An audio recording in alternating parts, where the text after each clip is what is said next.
അപ്പോൾ എല്ലാവർക്കും അടുത്തൊരു ക്ലാസ്സിലേക്ക് സ്വാഗതം. അപ്പോൾ നിങ്ങളെല്ലാവരും സേഫായിട്ടിരിക്കുന്നു എന്ന് വിശ്വസിക്കുന്നു കേട്ടോ.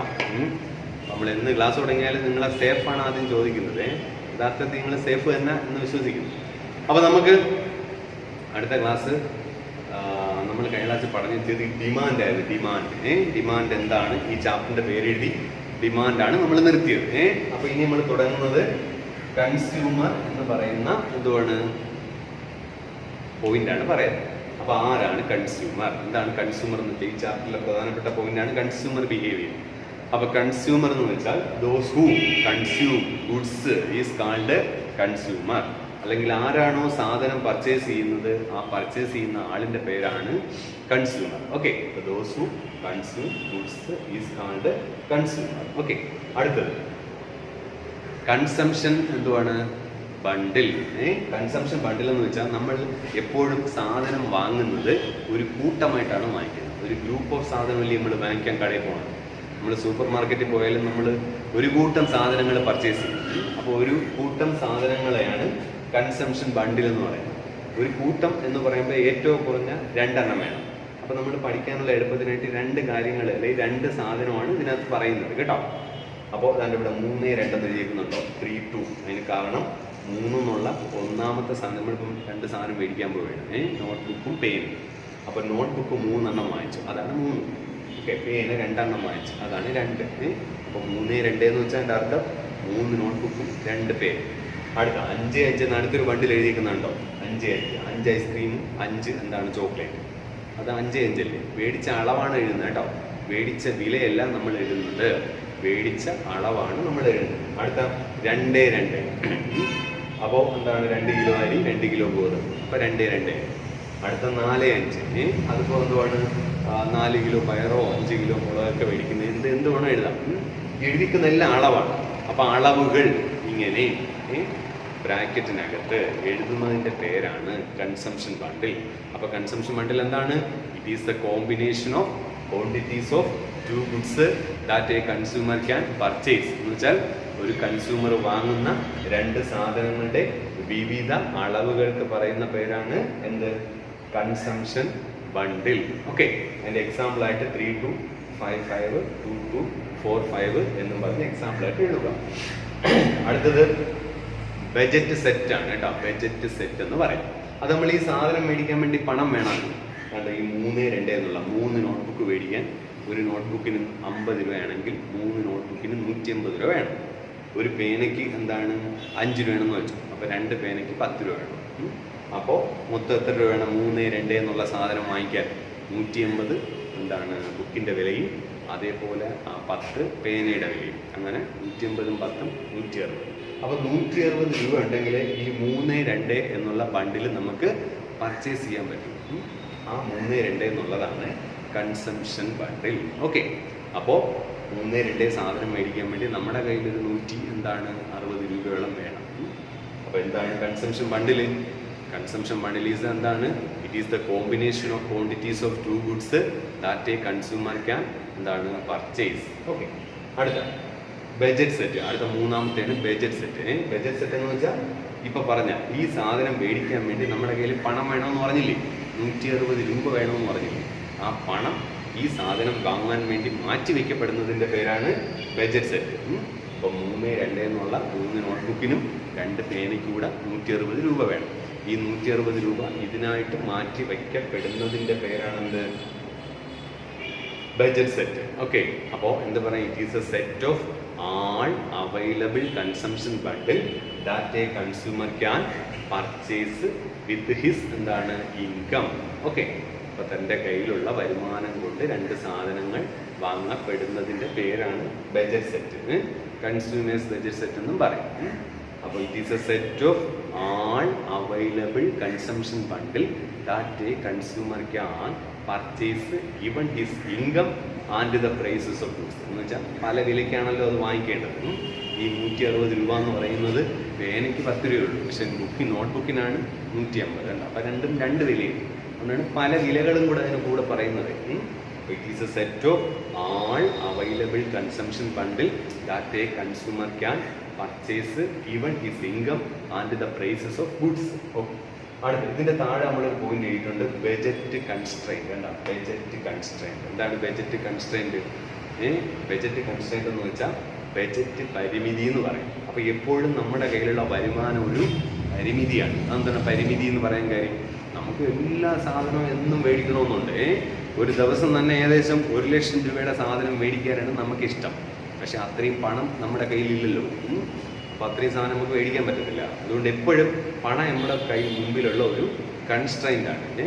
അതിപ്പോൾ എത്ര എന്തുവാണ് സമ്പന്നനായാലും എത്ര പാവപ്പെട്ടവനായാലും അവൻ്റെ മുമ്പിൽ എപ്പോഴും എന്തുവാണ് പണം ഒരു കൺസ്ട്രെയിൻ്റ് ആണ്. അവൻ്റെ ഇഷ്ടത്തിനനുസരിച്ച് എല്ലാ സാധനവും വാങ്ങിക്കാനുള്ള പണം ആരുടെ കയ്യിലും ഇല്ല. മനസ്സിലായോ? ഓക്കെ, അതാണ് എന്ത് ബജറ്റ് കൺസ്ട്രെയിന്റ്. അപ്പോൾ അതിനൊരു ഇക്വേഷൻ താഴെ എഴുതിക്കുന്നുണ്ടോ? P1x1 + P2x2 is less than equal to M. എന്ന് വെച്ചാൽ P1 എന്ന് പറയുന്നത് ഇത് കണ്ട് പേടിച്ചല്ലേ, കണക്കൊന്നുമല്ല. x1ഉം P1 ഒക്കെ വന്നു ഓഹോ കണക്ക് തുടങ്ങിയ ഇനി എന്നൊന്നും വിചാരിക്കില്ല കേട്ടോ. അപ്പോൾ P1x1 + P2x2 is less than equal to M. ഇവിടെ ഒരു സൈൻ ഉണ്ടോ? Less than equal to M എന്നുള്ള സൈനാണ്. അപ്പോൾ ഇത് വെച്ച് കണക്കോ വലിയ കണക്കുകളോ x1ൻ്റെ കണക്കോ ഇതൊന്നും അല്ല നമ്മൾ പഠിക്കുന്നത്. നമ്മൾ ഇതിൻ്റെ ഒരു എന്താണ് ഇതെന്താണെന്ന് താഴെ എഴുതിയാൽ മതി. അല്ലെങ്കിൽ ഇത് വെച്ച് കണക്ക് ചെയ്യുകയൊന്നും വേണ്ട. അപ്പോൾ P1 എന്ന് വെച്ചാൽ പ്രൈസ് ഓഫ് ഗുഡ് വൺ, ഒന്നാമത്തെ സാധനത്തിൻ്റെ വില, അതാണ് P1.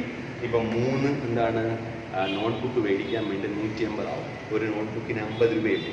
ആ 50 രൂപയുടെ പേരാണ് P1. ഈ x1 എന്ന് വെച്ചാൽ ഒന്നാമത്തെ സാധനത്തിൻ്റെ അളവ്, അത് 3ആണ്. 3 നോട്ട്ബുക്കാണ് മേടിക്കേണ്ടത്. ആ 3ആണ് x1. അടുത്ത P2 എന്ന് വെച്ചാൽ രണ്ടാമത്തെ സാധനത്തിൻ്റെ വില. ഇപ്പോൾ 2 പേനയില്ലേ മേടിക്കുന്നത്, ഒരു പേനയ്ക്ക് 5 രൂപയാണ്. ആ 5 രൂപയാണ് P2. x2 എന്ന് വെച്ചാൽ രണ്ടാമത്തെ സാധനത്തിൻ്റെ അളവ്, അത് 2ആണ്. 2 പേനയാണ് വാങ്ങിക്കുന്നത്. അപ്പോൾ 2ആണ് x2, രണ്ടാമത്തെ സാധനത്തിൻ്റെ അളവ്. M എന്ന് വെച്ചാൽ എന്താണ്? ഇൻകം ഓഫ് എ കൺസ്യൂമർ, നമ്മുടെ കയ്യിലുള്ള എന്താണ് പണം. ആ സാധനം മേടിക്കാൻ നമ്മുടെ കയ്യിലുള്ള പണത്തിൻ്റെ പേരാണ് എന്തെന്ന് പറയുന്നത് M. ഓക്കെ, അപ്പോൾ പിന്നെ എന്തിനാണ് ഈ ലെസ് ദാൻ സൈൻ ഇട്ടേക്കുന്നത് എന്ന് വെച്ചാൽ, ലെസ് ദാൻ ഈക്വൽ ടു എന്ന് വെച്ചാൽ നമ്മൾ ഒന്നുകിൽ 1000 രൂപ നമ്മുടെ കയ്യിലുണ്ടെന്ന് വെച്ചു, ഒന്നുകിൽ നമ്മൾ 1000 രൂപയ്ക്ക് മേടിക്കും, അല്ലെങ്കിൽ 1000 രൂപയ്ക്ക് കുറച്ച് വാങ്ങിക്കും. 1000 രൂപയ്ക്കോ 1000 കുറച്ചോ എന്ന് കാണിക്കാനാണ് ലെസ് ദാൻ ഈക്വൽ ടു എന്താണ് സൈൻ ഇട്ടേക്കുന്നത്. മനസ്സിലായോ? നമ്മുടെ കയ്യിൽ 1000 ഉണ്ടെങ്കിൽ നമ്മൾ കടയിൽ പോയാൽ ഒന്നുകിൽ 1000 രൂപയ്ക്ക് മേടിക്കും, അല്ലെങ്കിൽ 900 രൂപയ്ക്ക് മേടിക്കും. അപ്പോൾ ഒന്നുകിൽ ആ വിലയ്ക്ക് തന്നെ വാങ്ങിക്കും, അല്ലെങ്കിൽ അത് കുറച്ച് വാങ്ങിക്കും. അങ്ങനെ കുറഞ്ഞോ അല്ലെങ്കിൽ കുറച്ചോ സമമോ എന്ന് കാണിക്കാനാണ് ഈ less than equal to sign ഇട്ടേക്കുന്നത് കേട്ടോ.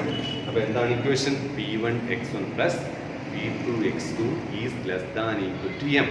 ഇതാണ് ബജറ്റ് കൺസ്ട്രെയിന്റ് എന്ന് പറയുന്ന ഇക്വേഷൻ. ഓക്കെ, അപ്പോൾ ഇതൊരു ഇക്വേഷൻ മാത്രമേ ഉള്ളൂ. ഈ ഇക്വേഷൻ എഴുതിയിട്ട് ഇതിൻ്റെ താഴെ ഇതൊക്കെ എന്താണെന്ന് എഴുതിയാൽ മതി, അല്ലാതെ കണക്കൊന്നും ചെയ്യേണ്ട. ഈ ഇക്വേഷൻ എഴുതിയിട്ട് എന്താ എഴുതണം? P1 = price of good one, x1 is equal to quantity of good one, P2 is equal to price of good 2, x2 is equal to quantity of good 2, M is equal to income of a consumer. ഇത്രയാണ് എഴുതേണ്ടത്. അപ്പം നിങ്ങൾ ഈ equation എഴുതുക, എന്നിട്ട് ആ ഇക്വേഷൻ്റെ താഴെ എന്ത് ചെയ്യുക, ഈ വാല്യൂസ് ഒക്കെ എന്താണെന്ന് എക്സ്പ്ലെയിൻ ചെയ്യുക. അത്രയാണ്. അപ്പോൾ നമ്മൾ എന്തൊക്കെയാണ് പഠിച്ചു വന്നത്? ഒന്ന് കൺസ്യൂമർ. ആരാണ് consumer? Those who consume goods is called consumer. അടുത്ത consumption bundle, it is the combination of quantities of 2 goods that a consumer can purchase. എന്നിട്ട് ഫോർ എക്സാമ്പിൾ ആയിട്ട് 32, 55, 22, 45 ഇങ്ങനെ എഴുതുക. അടുത്തത് ബജറ്റ് സെറ്റ്. എന്നിട്ട് എന്ത് എഴുതണം? It is the set of all available consumption bundle that a consumer can purchase given his income and the prices of goods. അടുത്ത അത് കഴിഞ്ഞിട്ടൊരു ഹെഡിങ് എഴുതുക, ബജറ്റ് കൺസ്ട്രെയിന്റ് എന്ന് എഴുതുക. എന്നിട്ട് ഇക്വേഷൻ എഴുതണം. P1x1 + P2x2 is less than equal to M. എന്നിട്ട് അതിൻ്റെ താഴെ P1 = price of good 1, x1 is equal to quantity of good 1, P2 = price of good 2, x2 = quantity of good 2, M is equal to income of a consumer. കേട്ടോ, ഇത്രയാണ് എന്ത് ചെയ്യേണ്ടത്? നമ്മൾ ഇതിനകത്ത് എന്താണ് എഴുതേണ്ടത്. ഓക്കെ, അപ്പോൾ ഇനി നമ്മൾ അടുത്താണ് പഠിക്കുന്നത് കേട്ടോ. അടുത്ത പഠിക്കുന്നത് നമുക്ക് ഇതിൻ്റെ അടുത്ത പോയിന്റ് എന്ന് പറയുന്നത് ബജറ്റ് ലൈനാണ് കേട്ടോ. ഈ ചാപ്റ്ററിലുള്ള അടുത്തൊരു പോയിന്റിൻ്റെ പേരാണ് ബജറ്റ് ലൈൻ. ബജറ്റ് ലൈൻ എന്നാണ് അതിൻ്റെ പേര്. അപ്പോൾ നമ്മളൊരു ബജറ്റ് സെറ്റ് പഠിച്ചില്ലേ? ബജറ്റ് സെറ്റ് പോലെ വേറൊരു തിയറിയാണ് ബജറ്റ് ലൈൻ, ബജറ്റ് രേഖ എന്ന് പറയും. അപ്പോൾ നമ്മൾ സാധനം മേടിക്കുന്നല്ലോ, നമ്മൾ സാധനം മേടിക്കുന്നത് വെച്ചുകൊണ്ട് എന്ത് ചെയ്യാൻ പറ്റും? ഒരു ലൈൻ, ഒരു പടം വരയ്ക്കാൻ പറ്റും. അതാണ് ബെജൽ ലൈൻ. ഓക്കെ, അപ്പോൾ ബെജൽ ലൈനിൻ്റെ എന്താണ് ആ ലൈൻ എന്താണ്, നമുക്കൊരു ഡയഗ്രാം ആദ്യം വരയ്ക്കാം. ഈ ഒരു ഡയഗ്രാം വരച്ചിട്ട് എന്ത് ചെയ്യണം, ആ ഡയഗ്രാം എന്താണെന്ന്. ഓക്കെ, അപ്പോൾ ഇങ്ങനെ ഒരു ഡയഗ്രാം വരയ്ക്കുമ്പോൾ ഇതിൻ്റെ ഇതാണ് വൈ ആക്സിസ്. അപ്പോൾ വൈ ആക്സിസിനാണ് ഇവിടെ ഒരു പോയിന്റ്, ഇവിടെ M/P2 എന്ന് എഴുതുക. അതൊക്കെ എന്തിനാണ് എഴുതിയത് നമ്മൾ പിന്നെ പറയാം. അതേപോലെ ഈ എക്സ് അക്ഷത്തിൻ്റെ ഈ പോയിന്റിൽ M/P1 എന്ന് എഴുതുക. അപ്പോൾ ഇവിടെ ഒന്നാമത്തെ സാധനം എക്സിലും രണ്ടാമത്തെ സാധനത്തിൻ്റെ കാര്യം വൈയിലുമാണ് നമ്മൾ പറയുന്നത്. ഇവിടെ എന്തുവാണ് ഒരു പോയിന്റ് ഉണ്ട്, കാരണം ഇതൊരു പോയിന്റ് ഉണ്ട്. ഈ പോയിന്റാണ് എന്തെന്ന് പറയും, ഈ പോയിന്റിന്റെ പേരാണ് വെർട്ടിക്കൽ ഇന്റർസെപ്റ്റ് എന്ന് പറയും കേട്ടോ. ഈ പോയിന്റിന്റെ പേരാണ് വെർട്ടിക്കൽ ഇന്റർസെപ്റ്റ്, ലംബ പരിധി എന്നാണ് അതിന്റെ പേര്. എന്ന് വെച്ചാൽ ഇതല്ലേ ലംബരേഖ. അപ്പൊ ലംബരേഖയിൽ മറ്റൊരു ലൈൻ വന്ന് ടച്ച് ചെയ്യുന്ന ബിന്ദുവിന്റെ അല്ലെങ്കിൽ ആ പോയിന്റിന്റെ പേരാണ് വെർട്ടിക്കൽ ഇന്റർസെപ്റ്റ്. ഇന്റർസെക്റ്റ് അല്ല, INTERSECT അല്ല, INTERCEPT അങ്ങനൊരു വാക്കുണ്ടേ. പരിധി എന്നാണ് അതിൻ്റെ മീനിങ്. അപ്പോൾ ഈ വൈ അക്ഷത്തിൽ വന്ന് മുട്ടുന്ന അല്ലെങ്കിൽ വൈ അക്ഷത്തിൽ മീറ്റ് ചെയ്യുന്ന ആ ലൈനിൻ്റെ പേരാണ് വെർട്ടിക്കൽ ഇന്റർസെപ്റ്റ്. ഓക്കെ, അതേപോലെ എക്സ് അക്ഷത്തിൽ മീറ്റ് ചെയ്യുന്ന എന്താണ്, ഈ പോയിന്റിന്റെ പേരാണ് ഹൊറിസോണ്ടൽ ഇന്റർസെപ്റ്റ്. അപ്പൊ എക്സ് അക്ഷത്തിലെ ആ പോയിന്റാണ് ഹൊറിസോണ്ടൽ ഇന്റർസെപ്റ്റ്, വൈ അക്ഷത്തിലെ ആ പോയിന്റാണ് വെർട്ടിക്കൽ ഇന്റർസെപ്റ്റ്. ഓക്കെ, ഇനി അടുത്ത ഈ ബെജൽ ലൈനിന്റെ എന്താണ് സ്ലോപ്പ് ഉണ്ട്. ബെജൽ ലൈനിന്റെ ചരിവ് ഉണ്ട്, ഇനി ചരിഞ്ഞ് പോയി. ബെജൽ ലൈനിന്റെ സ്ലോപ്പിന് ഒരു ഇക്വേഷൻ ഉണ്ട്, അതാണ് -P1/P2. ഓക്കെ, അതേപോലെ ബെജൽ ലൈനിന്റെ ഇക്വേഷൻ ഉണ്ട്, അതാണ് P1x1 + P2x2 M. ഇതാണ് ബെജൽ ലൈനിന്റെ ഇക്വേഷൻ. ഉണ്ട് അവിടെ E=M വന്നിട്ടുണ്ട്. E= എന്ന് വെച്ചാൽ മറ്റത് <= ഇവിടെ പക്ഷെ അതല്ല. ഇവിടെ നമ്മൾ പറയുന്നത് നമ്മൾ 1000 രൂപ കൊണ്ടുപോയാൽ 1000 രൂപ എന്ത് ചെയ്യും, ചെലവാക്കി തീർക്കും. ആ ബണ്ടിലാണ് എന്തെന്ന് പറയുന്നത്, അല്ലെങ്കിൽ അതിൻ്റെ ഇക്വേഷനാണ് P1x1 + P2x2 M. അപ്പോൾ M വന്നാൽ പിന്നെ കൊണ്ടുപോകണ പൈസ മുഴുവനും ചെലവാകും. അപ്പോൾ ഇതെല്ലാം കൂടെ വെച്ചുകൊണ്ട് നമുക്ക് ഇനി ഡെഫിനിഷൻ പറയാം. ഡെഫിനിഷൻ പറഞ്ഞ് ഇത് എക്സ്പ്ലെയിൻ ചെയ്യുമ്പോൾ നമുക്കിത് വ്യക്തമായിട്ട് മനസ്സിലാവും കേട്ടോ. അല്ലാതെ ഇപ്പോൾ ഇങ്ങനെയൊക്കെ എഴുതി വയ്ക്കുമ്പോൾ നിങ്ങൾക്ക് ഒരു കൺഫ്യൂഷൻ അടിക്കുമെന്ന് എനിക്കറിയാം കേട്ടോ. അപ്പോൾ ഇതിലെന്താണ് എഴുതേണ്ടത്, ഇതിൻ്റെ ഡെഫിനിഷൻ എന്താണ്? ബെജൽ line is a line joining all the consumption bundle in which consumer എന്താണ് സ്പെൻഡ് ഹിസ് എൻറ്റയർ ഇൻകം. എന്ന് വെച്ചാൽ ഒരു കൺസ്യൂമർ വാങ്ങുന്ന തൻ്റെ വരുമാനം മുഴുവനും ചെലവഴിച്ച് വാങ്ങപ്പെടുന്ന രണ്ട് സാധനങ്ങളുടെ വിവിധ അളവുകളുടെ പേരാണ് എന്ത്, ബെജൽ ലൈൻ. എന്താണ്, ഒരു ഉപഭോക്താവ് തൻ്റെ വരുമാനം മുഴുവനും ചെലവാക്കിക്കൊണ്ട് വാങ്ങുന്ന സാധനങ്ങളുടെ അളവ് വെച്ചുകൊണ്ടൊരു പടം വരയ്ക്കും. മനസ്സിലായോ? അളവുകൾ വെച്ചുകൊണ്ടൊരു പിക്ചർ വരയ്ക്കും. ആ പിക്ചർ, ആ ലൈനിൻ്റെ പേരാണ് ബെജൽ ലൈൻ. ഓക്കെ, അപ്പോൾ നമ്മുടെ കയ്യിൽ എന്താണ് 1000 രൂപ ഉണ്ടെങ്കിൽ നമ്മൾ 1000 രൂപ വെച്ച് എന്ത് ചെയ്യും, സാധനം വാങ്ങിക്കും. ഓക്കെ, അപ്പോൾ എന്താണ് 500 രൂപയുടെ 2 സാധനം മേടിക്കുമ്പോൾ തന്നെ 1000 ആയി. 500 രൂപയുടെ 2 സാധനം മേടിച്ചാൽ തന്നെ 1000 ആയി. 500 രൂപയുടെ ബാഗും വാങ്ങിച്ച് 500 രൂപയുടെ ചെരുപ്പ് വാങ്ങിച്ച് 1000 ആയല്ലോ. അപ്പോൾ ഈ 500 ചെരുപ്പിൻ്റെയും ബാഗിൻ്റെയും അളവ് വെച്ചുകൊണ്ടൊരു പടം വരും. ആ പടമാണ് ബെജൽ ലൈൻ. അപ്പോൾ അങ്ങനെ ഒരു ക്വസ്റ്റ്യൻ പരീക്ഷയ്ക്ക് ചോദിക്കും, അവർ അളവ് തരും. അളവ് വെച്ചുകൊണ്ട് എന്ത് ചെയ്യണം, ബെജൽ ലൈൻ വരച്ച് കാണിക്കണം. അത് നമ്മൾ പിന്നെ വരയ്ക്കും. ഇപ്പം നിങ്ങൾ ബെജൽ ലൈൻ്റെ ഡെഫിനിഷൻ എഴുതിയിട്ട് ഇതേപോലെ ഡയഗ്രാം വരച്ചിട്ട് ഇതേപോലെ എഴുതണം. അപ്പോൾ എന്തുവാണ് ബെജൽ line? It is a line joining all the consumption bundle in which a consumer spend his entire income. Okay, എന്നിട്ട് ഈ ഡയഗ്രാം വരയ്ക്കണം. എന്നിട്ട് ഈ ഡയഗ്രാമിൽ എഴുതേണ്ടത്, ഈ സൈഡിൽ എഴുതേണ്ട വെർട്ടിക്കൽ ഇന്റർസെപ്റ്റ്. എന്നിട്ട് ഇവിടെ M/P2 കൊടുത്തിരിക്കുന്നത് എന്തുകൊണ്ടാണ് എന്ന് വെച്ചാൽ നമ്മളെ എന്തുവാണ് രണ്ടാമത്തെ സാധനം എത്ര എണ്ണം വാങ്ങിച്ചു എന്ന് കാണുന്ന ഇക്വേഷനാണ് M/P2. ഞാൻ എക്സാമ്പിളും പറഞ്ഞില്ല. നമ്മുടെ കയ്യിൽ 20 രൂപ ഉണ്ട്. ഓക്കെ, നമ്മുടെ കയ്യിൽ 20 രൂപ ഇപ്പോൾ ഉണ്ട്. നമ്മൾ 2 സാധനം മേടിക്കും. 2 സാധനം നമ്മൾ മേടിക്കും. ആ സാധനം മേടിച്ച അളവ് നമുക്കിവിടെ എഴുതാം. 20 രൂപ ഉണ്ട്. അപ്പോൾ നമ്മൾ 2 സാധനം മേടിക്കുമ്പോൾ എന്താണ് ഈ രണ്ടാമത്തെ സാധനം, ഒരു സാധനത്തിൻ്റെ വില P2-ൻ്റെ വില എഴുതണം, P1-ൻ്റെ വില എഴുതണം. P2 രണ്ടാമത്തെ സാധനത്തിൻ്റെ വില. രണ്ടാമത്തെ സാധനത്തിൻ്റെ വില എന്ന് പറഞ്ഞാൽ നമ്മൾ നേരത്തെ മറ്റേ ആ പോയിന്റ് എഴുതിയാലും 2 എഴുതണം. 2 നോട്ട്ബുക്ക് അല്ലെങ്കിൽ എന്താണ് 2 പേന് 2 പെൻസിൽ, ഇങ്ങനെ എഴുതിയാൽ 2 പേന് 2 പെൻസിൽ കേട്ടോ. അപ്പം നമ്മളെ കയ്യിൽ എന്തുണ്ട് 20 രൂപ ഉണ്ട്. അപ്പോൾ 2 പേനയ്ക്ക് ഏകദേശം എത്രയാവും? 2 പേനയ്ക്ക് ഏകദേശം 12 രൂപയാണെന്ന് വെച്ചു. 2 പേനയ്ക്ക് എന്താണ് 12 എന്ന് വെച്ചാൽ പേന P1ൻ്റെ വില 6, P2ൻ്റെ വില 2 ആണ്. 4 കേട്ടോ. അപ്പോൾ 2 മേടിച്ചത് എന്താണ്? 2 എന്താണ് പേന മേടിക്കുമ്പോൾ ഒരു പേനയ്ക്ക് 6, 2 പേന മേടിക്കുമ്പോൾ 12 രൂപ. ഒരു പെൻസിലിന് 2 പെൻസിൽ മേടിക്കുമ്പോൾ എത്രയായി? ഒരു പെൻസിലിന് എത്രയാണ്? 4. അപ്പോൾ എന്താണ് പെൻസിലിന് എന്താണ് എണ്ണത്തിന് എന്തുവാണ്? 4 ആണ്. അങ്ങനെ എന്ത് ചെയ്യുന്നു? നമ്മൾ 2 പെൻസിൽ വാങ്ങി. അപ്പോൾ എത്ര? 8 ആയി. ഇത് ഒന്നുകൂടെ ഞാൻ പറയാം. 2 എഴുതിയ പ്രത്യേകം എന്തുവാണ്? 2 പേന, ഒരു പേനയ്ക്ക് 6 രൂപ. അപ്പം 2 പേന മേടിക്കുമ്പോൾ 12 രൂപയായി. 2 പെൻസിൽ മേടിക്കുമ്പോൾ ഒരു പെൻസിലിന് 4 രൂപയായി. 2 പെൻസിൽ മേടിക്കുമ്പോൾ 8 രൂപയായി.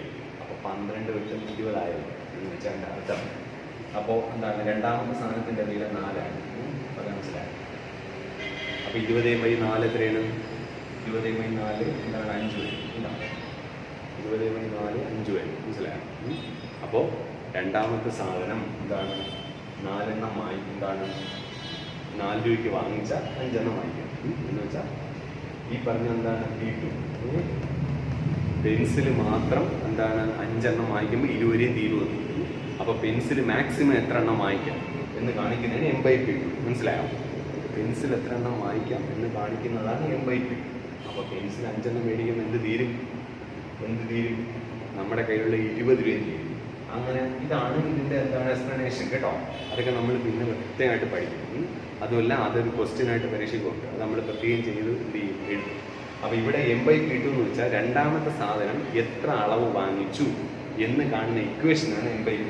ഇനി ഒന്നാമത്തെ സാധനം എത്ര അളവ് വാങ്ങിച്ചു എന്ന് കാണുന്നതാണ് M/P1. രണ്ടാമത്തെ സാധനം എത്ര വാങ്ങിച്ചു എന്ന് കാണിക്കുന്നത് M/P2. ഒന്നാമത്തെ സാധനം എത്ര വാങ്ങിച്ചു എന്ന് കാണിക്കുന്നത് M/P1. ആ M/P2ൻ്റെ പേരാണ് വെർട്ടിക്കൽ ഇൻ്റർസെപ്റ്റ്. അപ്പോൾ ചോദ്യത്തിൽ വെർട്ടിക്കൽ ഇൻ്റർസെപ്റ്റ് കാണാൻ പറഞ്ഞാൽ M/P2 എഴുതിയാൽ മതി. M/P2 കണ്ടാൽ മതി. ഹൊറിസോണ്ടൽ ഇൻ്റർസെപ്റ്റ് കാണാൻ ചോദിച്ചാൽ M/P1 എഴുതണം. സ്ലോപ്പ്, ബെജർ ലൈനിൻ്റെ സ്ലോപ്പ് കാണുന്ന ഇക്വേഷനാണ് -P1/P2 കേട്ടോ. ബെജർ ലൈനിൻ്റെ സ്ലോപ്പ് കാണുന്ന ഇക്വേഷനാണ് -P1/P2. ഓക്കെ. അപ്പോൾ ബെജർ ലൈൻ ചോദിച്ചാൽ എന്തൊക്കെയാണ് എഴുതേണ്ടത്?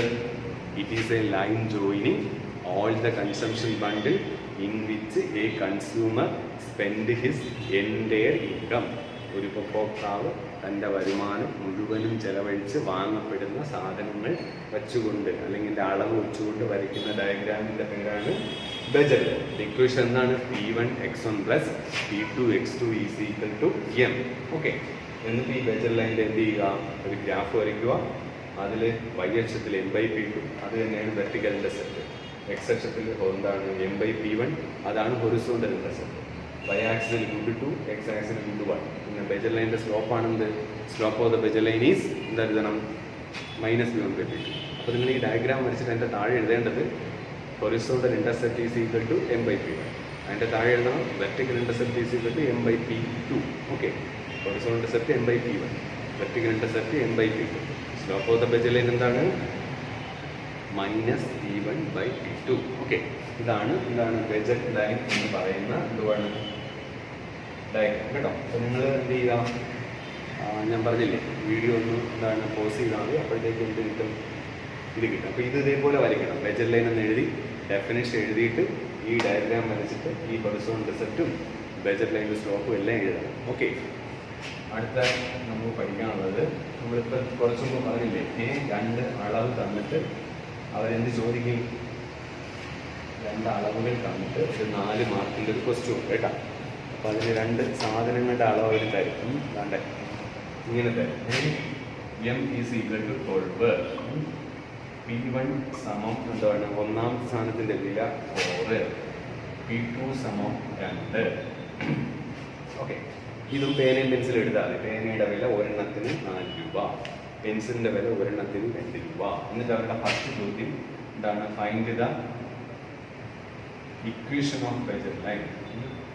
ബെജൽ ലൈനിന്റെ ഇക്വേഷൻ എഴുതുക, അതാണ് ഫൈൻഡ് ദ ഇക്വേഷൻ ഓഫ് ബെജൽ ലൈൻ. ബെജൽ ലൈനിന്റെ ഇക്വേഷൻ എഴുതുക. ഓക്കെ, അപ്പോൾ അതെങ്ങനെ എഴുതുന്നത്? നമ്മൾ നേരത്തെ പഠിച്ചിട്ടുണ്ടല്ലോ, P1 x1 plus P2 x2 is equal to m. P1 x1 plus P2 x2 is equal to m. ഇതാണ് എന്ത്? ഇക്വേഷൻ ഓഫ് ബെജൽ ലൈൻ. എന്നിട്ട് നമ്മൾ ഇതിന്റെ വാല്യൂ സബ്സ്റ്റിറ്റ്യൂട്ട് ചെയ്യണം. വാല്യൂ സബ്സ്റ്റിറ്റ്യൂട്ട് ചെയ്യുന്ന വെച്ചാൽ P1 പകരം 4 ഇടണം. അപ്പം 4x1 പ്ലസ് P2 പകരം 2 ഇടണം. 2x2 is equal to m. m പകരം 12. നിങ്ങൾ ചെയ്യുന്നും വേണ്ട, ഇങ്ങനെ എഴുതിയാൽ മതി. ഓക്കെ, അല്ലാതെ ഇത് പുറത്ത് കൊണ്ടുപോയി അത് ഇങ്ങോട്ട് കൊണ്ടുപോയി അങ്ങനെയും ചെയ്യണ്ട. ഇങ്ങനെ എഴുതി വെച്ചാൽ ഇതിങ്ങനെ എഴുതുമ്പോൾ തന്നെ എന്ത് കിട്ടും? ഒരു മാർക്ക് കിട്ടും. ഓക്കെ, അപ്പോൾ P1 x1 plus P2 x2 is equal to m. അപ്പോൾ അതെങ്ങനെയാണ്? 4x1 plus 2x2 is equal to 12. ഇങ്ങനെ എഴുതി വയ്ക്കുക. അത് തന്നെ എന്താണ്? ഒരു മാർക്കിന്റെ ക്വസ്റ്റ്യൻ ആണ്. ഇനി അടുത്ത എന്താണ് ക്വസ്റ്റ്യൻ ചോദിക്കുന്നത്? Find the consumption bundle on the ബെജൽ line. Okay, find the consumption bundle on the ബെജൽ ലൈൻ. അതാണ് അടുത്തത്. അടുത്ത ചോദ്യം അതാണ്. Find the consumption bundle on the ബെജൽ ലൈൻ എന്ന് വെച്ചാൽ എന്താണ്? ബെജൽ ലൈനിൽ വരുന്ന കൺസംഷൻ ബണ്ടിൽ എഴുതുക. നമ്മൾ നേരത്തെ ഒരു ബെജൽ ലൈൻ വരച്ചില്ലേ, അത് വെച്ച് എന്ത് ചെയ്യാൻ പറ്റും? എഴുതാൻ പറ്റും. അപ്പോൾ ഇതിൽ ഏത് ക്വസ്റ്റ്യൻ ചോദിച്ചാലും നിങ്ങൾ എഴുതി തുടങ്ങേണ്ടതാണ് 00.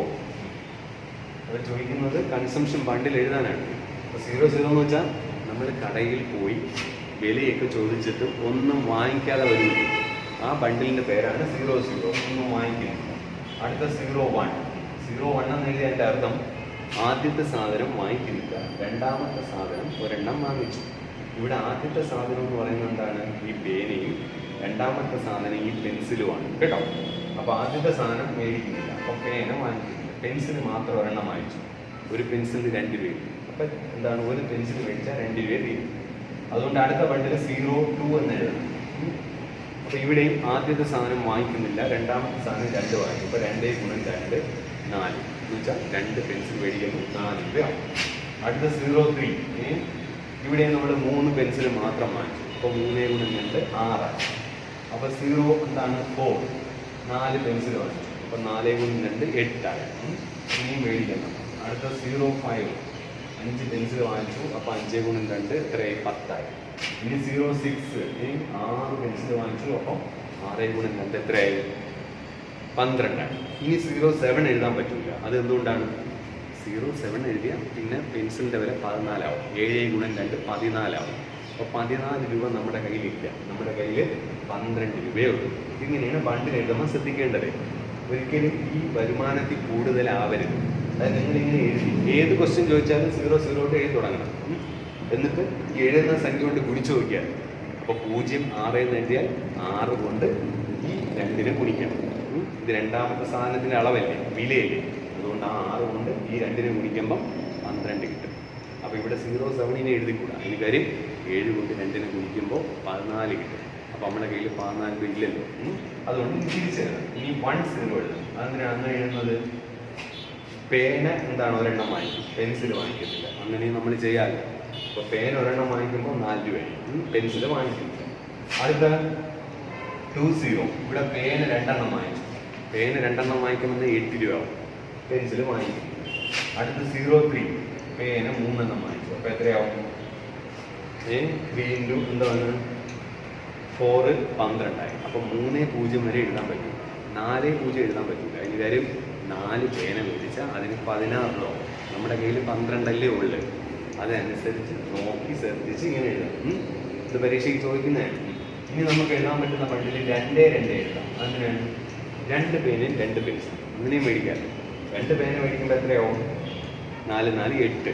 2 പെൻസിൽ മേടിക്കുമ്പോൾ 4 ആവും. അപ്പോൾ 2 2 ആകുമ്പോൾ 12 രൂപയായി. ഇങ്ങനെയാണ് ആവുന്നത്. 2 പേന മേടിക്കുമ്പോൾ 8 രൂപയായി. ഒരു പേനയ്ക്ക് 4 അല്ലേ. 2 പേന മേടിക്കുമ്പോൾ 8, 2 പെൻസിൽ മേടിക്കുമ്പോൾ 4. അപ്പോൾ 8 4 12 ആയി. അപ്പോൾ 2 പേനയും 2 പെൻസിലും മേടിച്ചാൽ 12 തരും. അപ്പോൾ 2 3 ഒന്നും എഴുതാൻ പറ്റും കേട്ടോ. 2 3 എഴുതാൻ പറ്റില്ല. പക്ഷെ നമുക്ക് എന്ത് എഴുതാം? 1 2 എഴുതാം. 1 2 ഒരു പേന 4 രൂപ, 2 പെൻസില് 4 രൂപ. അപ്പം 4 4 8. ഇനി എഴുതാം. 1 3 എന്ന് എഴുതാം. അങ്ങനെയാണ് ഒരു പേന 4 രൂപ, 3 പെൻസിൽ 6 രൂപ, 6 നേരം 10. അപ്പോൾ നമുക്ക് 1, 4 എന്ന് എഴുതാം. ഒരു പേന എത്രയാണ്? 4 രൂപ, 4 പെൻസിൽ 8 രൂപ, അപ്പോൾ 8 4 12. അപ്പോൾ 1, 4 നമുക്ക് എഴുതാം. അപ്പോൾ മനസ്സിലാവും. ഇനി 2, 1 എന്ന് എഴുതാൻ പറ്റും. 2, 1 നമ്മുടെ ഇവിടെ 2, 1 എഴുതി, 1, 2 എഴുതുക. 2, 1 2 പേന 8 രൂപ, ഒരു പെൻസിൽ അത് എഴുതാം. 2, 1 എഴുതും കേട്ടോ.